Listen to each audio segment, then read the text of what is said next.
So it's great to be back from Santorini. As beautiful as it was, I missed you guys, and I missed being on the show. It wasn't a hugging himself, and always. Look, it's a dead spider. Buddy. Sorry, Joe. Go ahead. Yes. Always looking for a surrogate for me and my hugs. I appreciate that, John. But it was like there wasn't a ton of great racing over the past weekend. The only day I was jealous that I was in Greece was when Carson's Run won the Jockey Club Derby. That was the one day I wished I was at Aqueduct because what a horse he's become. But this past weekend, we had She Feels Pretty, who blew away the field in the QE2. Yep.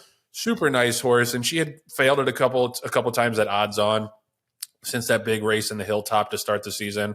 I think Cherie DeVoe is being smart and not putting her in the Breeders' Cup Filly and Mare Turf, because 1 1/8 to 1 3/8 and shipping across the country, it's a lot for a 3-year-old filly. If it was 1 3/16 at Keeneland, I would say yes, go for it. But I think she's being smart, and hopefully she could turn into a really nice 4-year-old filly. But the biggest news of the weekend, I felt like, was Irad Ortiz getting his 4,000th win on Sunday at Keeneland in the first race. This is kind of, to me, like when LeBron would go up the career scoring leaders, and it's like LeBron scores his 30,000th point. He's like 29 years old. I'm like, what is happening? Like Irad has just gone on this rocket ship pace and really hasn't slowed down at all. He wins title after title after title. He's got 4,000 wins now as a 32-year-old, which is pretty staggering. And, if he keeps up on this pace, who knows? Maybe he could set the all-time record somewhere down the line. But I always think about him in this context. When he first came on the scene, I think it was about 2009 or so, 2010 in New York. He was one of 2 bug riders who was getting a lot of mounts and a lot of love in New York. The other one was Ryan Curatolo. And Ryan Curatolo, everybody thought was going to be the next big thing. And Irad was a little bit of an afterthought. He had done some okay work, but everyone thought that Ryan was going to be the big time star of that New York bug colony. And then I was there that day. The race I think was the real turning point for Irad Ortiz was the 2012 Alabama. I don't know if we can put the video up, but he rode Questing for Kieran McLaughlin and Godolphin, and she blew away that field. She won by like 9 lengths, and I was just so happy for him because I didn't think he had gotten the kind of love that he deserved relative to the other bug riders. And that was his breakout win. And he was 19 years old at the time. And I just remember telling people around me, like, I'm so glad he got this win. Now people are going to realize how good this guy is. And now 12, 13 years later, here he is already. If he stopped racing today, he'd be a first ballot Hall of Famer. John, any thoughts on Irad and this accomplishment? Well, Joe, and I mean, 4,000 is a big number, and it's even greater and grander, more grandiose, as you like to say. The fact that he's done it at all the major circuits. I mean, it's not a guy who is winning races at some podunk little, backyard racetrack where he's constantly getting the 9-to-5 shot in every race, and he wins, the meet and moves on to the following meet. He's doing it on all the major stages. He's doing it in New York, Kentucky, California, Florida. I mean, wherever there's a grade 1 that he has a chance to win, he's going. So it's not even a testament of the fact that he's won 4,000 races, which is huge, but it's where he's doing it, and he's tireless. I mean, Joe, when has there, other than when maybe he has a suspension, when has there been a week where you haven't seen, Ortiz on a favorite in a stake race or on 5 horses, in a nine card field, or 6, races in a 9-card field? He is tireless. He's working at this, and 4,000 at this young point of his career and his age is huge. It's a testament to his work ethic. It's a testament to his agent for being on the right horses, and he strategically picks the right horses to ride, and he rides them well. There's very rarely a time where I will watch a race personally and be like, Irad screwed the pooch on that one. Like, he just doesn't make bad decisions for the most part. You can say he gets overly aggressive. You can sometimes say that, hey, maybe he's getting holes that he shouldn't because other riders are kind of giving him a berth to be able to get through or get around. But for the most part, he does the right thing. He makes the right decision. And the 4,000 number is huge. When we spoke last time, Joe, Paco Lopez also got 4,000 wins last week. And no offense to Paco, because he's a very good journeyman rider, but you would never confuse the two. Paco is doing it more on claiming horses. He's doing it more on kind of the junior circuits, and he is slowly developing into a top tier rider. But Irad is doing it, at such a high level from the get go, and it's just been super impressive. But you're right, you project out as to how many wins he's going to have, and is it 8,000, 9,000? I mean, those are crazy, crazy numbers. I mean, when you talk about the height of all those races, but a lot of it has to come with, he's got to stay healthy. He's got to continue to make the right decisions, and he's got to have that want to. There are still races where you can see him walking back. I'm talking about Irad walking back to the Jocks colony, and he's annoyed.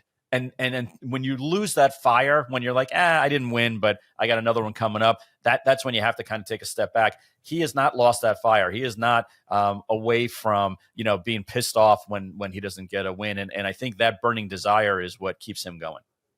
Yeah, and the effort, like you said, like you have to ride every race as if it's a grade one, and that's, I think that people recognize very quickly who gives a shit about every race and who just cares about the big races. Right. And he's a guy who rides every and it happens like because he kind of gets the Ramon treatment now. Like the Ramon Dominguez used to get overbet in New York all the time. Yep. So I bet against a lot of Irad horses, and there are so many times where I find myself saying, fucking Irad, he's in the right spot again. Like he's like tracking, saving ground, like just in behind the speed. Like he's going to finish like a freight train and knock me out of this ticket because he's just, his horses aren't great value in general on the tote board, but he rides every race like it's the last race he's ever going to ride.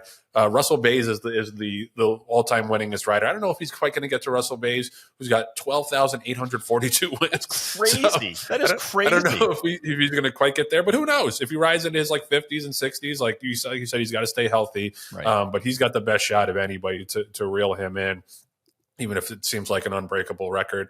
I want to move on to another story out of New York. I consider Irad mostly a New York rider, even though he's at Keeneland right now. There's an effort to unionize the New York backstretch. IBEW, the International Brotherhood of Electric Workers, Local 1430, said it has been certified by state officials to begin collective bargaining agreements with thoroughbred trainers. And this is something that they're slowly doing. They've been collecting signatures from employees of 52 different trainers at NYRA tracks, and the NYRA and the state's Public Employment Relations Board certified the first 9 petitions last month. They're going to specific barns. The stables that they have approached are Linda Rice, Alpine Racing. I don't know who that is. Maybe you do, John. Rob Atras Racing, Ed Barker, Michelle Giangiolo, Handle Racing, John Kimball, Bruce Levine, and John Terranova. So they're starting with those barns. And this is, obviously off the heels of all of the Department of Labor fines that we've seen for some of these big trainers. And you've heard a lot of people complain that, it's making it impossible to do business in New York. In general, I think, like, if you can't have a time clock and you can't pay your workers a fair wage and actually, take record of all their hours and do the right thing by them, you don't need to be doing business in New York. I know it's more complicated than that. John, you probably have more experience with this. I'm curious what your thought is about this effort. Well, Joe, interesting enough, they tried to unionize the backstretch like 3 decades ago, and it was a colossal failure. And there were many reasons why it was a failure. But I think what the union is doing now, where instead of trying to canvass the entire backstretch and try to convince people to change their ways, because God knows people hate changing their ways. They love inertia. People love inertia. They hate change. And instead, what they've done is they've gone after 9, 10 different outfits with the idea of we're going to put pressure on these groups first and focus our strategy and our intensity on them. And if they turn, then it's going to be easier. It's going to be a domino effect for some of these other outfits to do it. I guess the question really is, on the one hand, it's like, hey, people who work those kind of hours deserve the benefits that they should, whether it's, increased wages or time off or what have you.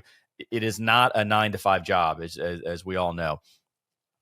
Is it going to increase the amount of expense that ultimately trainers and ultimately owners have to put out there? Yes, it will. Is it going to make it for a better, safer work environment? I don't know. That's something that is beyond the scope of my abilities.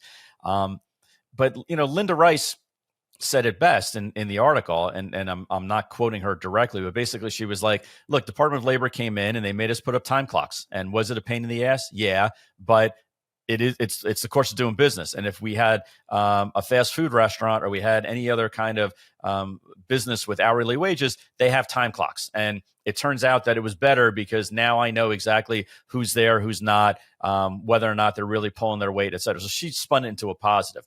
And basically she was like, is this going to affect us? Yeah, but we're running a business. It's not just that we're training horses. We're actually running a business. And if we're running a legitimate business, then sometimes you have to pay your employees the fair wage and give them the proper benefits. And if it means that it's going to be more expensive, then it is more expensive, and owners have to ultimately decide if they want to be in the business or not. I think like anything else, Joe, the industry is trying to quote unquote legitimize itself. And this is the cost of doing business. Do I like it as an owner that's going to have to pay additional, monies for day rate, to the trainer? No, I mean, you never want to pay extra money, but does this mean that we're going to have better employees, more qualified employees? Maybe instead of somebody taking a job somewhere else, they're going to take a job at the racetrack on the backstretch to take care of our horses, and the horses will be taken care of better. And therefore it'll beget even better results from those horses. Then yeah, I guess I can see the argument that there's a reason to do it. I know a lot of trainers say they don't make money on their day rate, and from an accounting standpoint, that's probably true. So this is going to be more of a flow through expense for them. But in this day and age, you have to run things as a legitimate business. It's no longer the Wild West. And if trainers don't like it, unfortunately, that's kind of too bad. That's just the way the rest of the world is. If you don't like it, then run a lemonade stand where you don't have to take taxes out and worry about unionizing. Yeah, no, it's summed up perfectly. And at the end of the day, like, unions aren't perfect, but in industries where there are no unions, abuse is rampant. Like, it's just been proven time after time that corporations in particular, but businesses in general, will take advantage of their employees if they don't have representation. It's just a general fact of life. And like I said, unions aren't perfect, and they do make things hairy sometimes, and there is some corruption on that end too. But at the end of the day, they're a net good, I think, for the workers. And this is, like you say, either you're running a business or you're not. Like, it's the kind of thing that, yes, it's a burden. Yes, it's going to be increased expenses, and already an expensive sport. So I get that there's a lot of nuance to it. But at the end of the day, like, if the workers want to unionize, who are you to say they can't do that and try to stop them? Right. We're going to talk to John Roach in a little bit, just to switch gears one more time, about the HISA legal fights. This has been an ongoing thing. I like John, but I hate that we have to have so many goddamn lawyers on the show. Just as a general rule, because it's, he's a smart guy, but at the end of the day, like, our fans want to hear about racing. They want to hear about the product on the racetrack, but we got to do the service and keep them updated on the future of the sport from a litigation standpoint. And we thanks to John, for agreeing to do that, and thanks to Alan Foreman a couple weeks ago.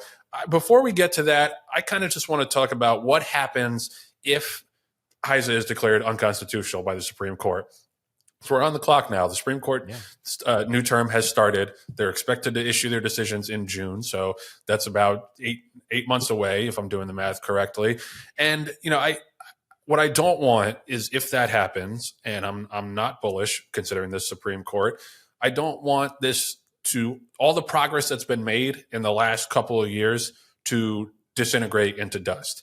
And I'm curious what you think, John, because I do think that HISA has had one effect in terms of, nationalizing the drug policy, which is huge, and the enforcement mechanism, which is huge, and, increasing the racetrack safety standards, which is huge. But I do think that there has been a vibe shift to, for lack of a better term, in the industry, that people are on notice now, and they understand that we can't have horses breaking down left and right, or else racing is going to go away. And I think in particular in New York, there's been an unbelievable effort to make racing safer, especially after Saratoga last summer. And what my question is, do we lose all the progress that we've made if HISA goes away and is declared unconstitutional? Or have we gone far enough down this road now that there's no turning this ship around, at least in the major jurisdictions, and they're going to continue to follow the policies and the guidance that HISA has helped introduce into the business to keep horses safer on the racetrack? I hope so, but I'm curious what you think, John. I have a very pessimistic view, Joe. I think you very, very correctly laid it out with regard to the union argument, which is if people see an opportunity to take advantage of other people or situations, they're going to. And I think that our industry 4 years ago, 5 years ago, was, you and I talked about it a lot, was at the point where we were on the brink. We were on the precipice of being the next circus or dog racing or highlight, and where the world has just passed us by.